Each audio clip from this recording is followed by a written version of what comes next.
bangsa Lewi saja, suku Lewi. Sedangkan orang ini tadi bukan suku Lewi, dia suku cadang dia. Jangan dibayar. Penipu, pembohong. Ya, silakan teman-teman yang lain dilanjutkan. Siap, Ya. Gurunda. Bro Jitron, lihat tuh pendetamu Bro Jitron. Malu-maluin. Saudara tuh, kencangkan tap-tap layar ya, Iwan Pilah ya. Silakan, Bro Jitron, ada tanggapan dari Anda atau ada bantahan silakan. Tapi dikencangkan suaranya ya. Silakan. Dibuka mute-nya. Oke, siap. Mel coba oten-oten yang minta naik ditaikan Mel. Soalnya ini saya berat ini Komal ya kalau pencet. Ya, baik Anda. Ya, silakan. Host, moderator host. Lanjut. Aku sudah ngomong itu kan. Aku udah ngomong kan, saya bilang tadi yang penonton hanya 300, sekarang 3,6 loh. Ini oten semua, ini pasti oten semua. Mereka nih benci sama Bang Juma nih, cerita sana sampai profilnya di cloning lah, begini. Giliran Bang Juma live muncul semua oten-oten, ya Allah.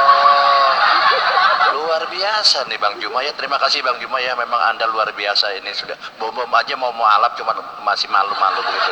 Lanjut Bang Juma, lanjut gas. Iya berarti ini tapi rindu. Nah, ini benci tapi rindu. Lanjut. Silakan Bro Jitron, dibuka mute-nya, Bro. Oke.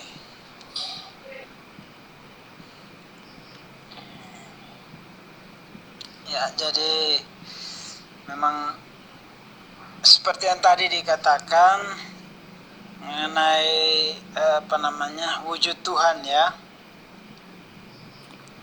Ya, kalau ketika Musa menerima 10 hukum Taurat itu ada 2 kali ya. Yang pertama ketika Allah memberikan 10 hukum Taurat itu di 2 loh batu, itu yang pertama itu memang langsung ya, di Alkitab katakan bahwa itu langsung ditulis dengan tangan Allah itu sendiri ya.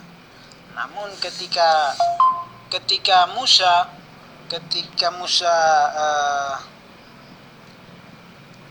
turun dan melihat Imam Harun bersama orang-orang Israel, ketika itu mereka karena kelamaan menunggu Musa waktu dia di atas Gunung Sinai, maka mereka membuat patung yang menyerupai lembu emas. Di situ mereka sujud sembah kepada patung itu dan bersorak-sorai, maka marahlah Musa dan dia membanting loh batu itu sehingga pecah ya. Nah, akhirnya naik lagi, lalu ketika naik lagi itu maka dia yang menuliskannya sendiri kalau tidak salah itu. Jadi memang kalau sesuai dengan kebenaran yang di Timotius tadi ya, manusia memang tidak sanggup untuk melihat Allah karena Allah penuh dengan kemuliaan, tetapi Allah menampakkan diri kepada manusia dalam berbagai wujud ya, dalam berbagai, dia bisa menyerupai apa saja untuk menyatakan dirinya kepada umat manusia pada masa perjanjian lama ketika bangsa Israel keluar dari Mesir menuju ke tanah Kanaan itu. Dia saja menyatakan kepada mereka dia akan menyertai mereka melalui tiang awan pada siang hari dan pada malam hari dengan tiang api. Oke, siap Bro Jitron ya, pakai akal sehatmu ya dan simak baik-baik penjelasan dari Bang Zuma ya. Coba simak baik-baik. Iwan Pilah kencangkan tap-tap sampai 1M ya. Fadol Gurunda. Jadi begini saudara, Nabi Musa alaihissalam kemudian berkata di dalam Al-Quranul Karim, Rabbi arini anzur ilaik. Wahai Tuhanku, aku beriman bahwa kamu itu ada. Aku beriman bahwa engkau itu pasti ada. Akan tetapi izinkanlah aku untuk melihatmu. Aku ingin melihatmu.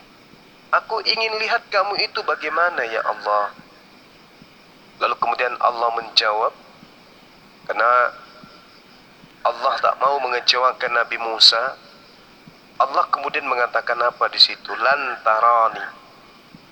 Nah, di dalam kaidah bahasa Arab, 3 kosakata la azida yang artinya tidak. Yang pertama la biasa artinya tidak, la biasa. Kemudian lah dengan mim artinya tidak pernah, dan juga lah dengan nun artinya tidak akan pernah.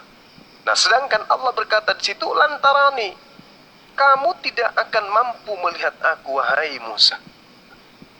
Tapi karena Allah tidak mau mengecewakan Nabi Musa, setelah kemudian kagum-kagum selama di Gunung Tursina, melihat batu-batuan, melihat air yang mengalir di lereng-lerengnya yang indah, bergantinya siang dan malam, burung-burung yang cantik pada berterbangan di sana. Lalu Allah kemudian berfirman, walakin zur ilal jabal fa in istaqarra makanu fa sawfa tarani, kata Allah. Di dalam Al-Quran surah berapa itu ya? Ayat surah Al-Araf kayaknya ya. Ya, Al-Araf ayat 143. Nah, apa kata Allah? Coba kamu lihat gunung-gunung itu. Sekiranya mungkin kemudian gunung itu bisa bertahan, maka engkau akan mampu kemudian melihatku. Nah, lalu kemudian apa yang terjadi? Allah berfirman, falamma tajalla rabbuhu lil jabal. Waktu kemudian Allah baru niat mau datang, sebelum datang padahal baru niat, apa yang terjadi kemudian? Semua gunung batu itu hancur lebur, tak mampu menampung kedatangan Allah. Artinya memang Allah kemudian berbicara kepada Nabi Musa melalui tabir. Tetapi kemudian Allah tidak datang bertemu Musa langsung, tidak. Tidak ada yang sanggup kemudian. Bahkan dalam Keluaran 33:20, tidak ada manusia yang bisa melihat Tuhan. Sedangkan itu saja Nabi Musa kemudian pingsan. Pingsan dia. Sehingga ketika dia terbangun, terjaga dari pingsannya, dia mengatakan apa?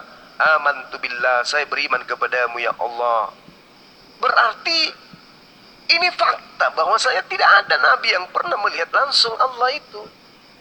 Makanya Kristen ini lucu gitu loh. Allah tidak bisa dilihat, lalu Allah turun jadi bayi, lalu Allah turun jadi mayat, lalu Allah turun jadi manusia yang keluar dari kubur. Aneh.